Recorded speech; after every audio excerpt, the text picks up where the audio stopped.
sober debate on this matter. Madam Speaker, I think the question before us here is about the rights of Kenyans to picket, the rights of Kenyans to express themselves vis-a-vis what the Leader of Majority has said about the security of members of Parliament. Those are two issues that I think we need to deal with as a House.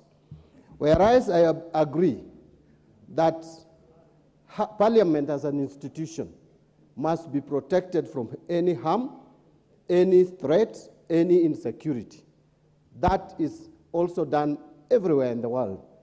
Yes, we don't want to see cases like what happened in Capitol Hill when the supporters of the former President Trump invaded the precincts of that institution. But again, we must allow Kenyans the latitude and freedom to express themselves around the precincts of Parliament peacefully. There is no indication or evidence that those Kenyans who came around the precincts of Parliament yesterday threatened the peace, threatened the security of members of Parliament. If there is that evidence, it needs to be tabled. We need to be tolerant, and as a House, I think it is a high time that we created a space. You cannot ask those who want to picket about parliamentary proceedings to go to KICC. It must be around Parliament. And Madam Speaker, we have been very tolerant. In fact, at the gates of Parliament, we have seen Kenyans coming even with pigs and calling us pigs. We never beat anybody.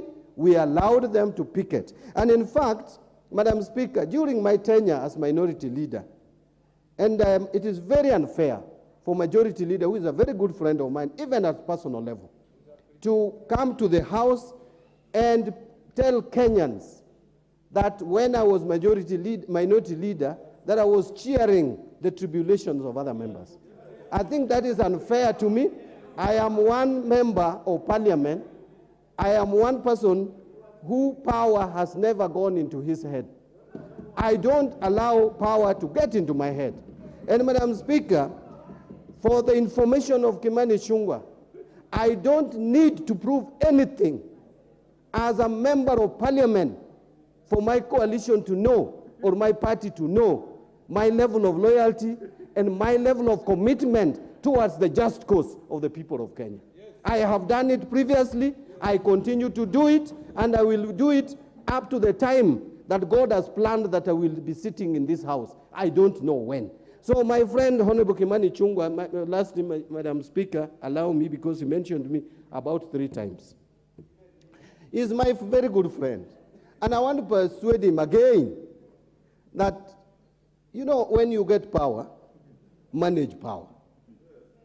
I see the majority leader as a gentleman who used to be very polished when he was the chair of the budget committee and when he was my student as a legislator.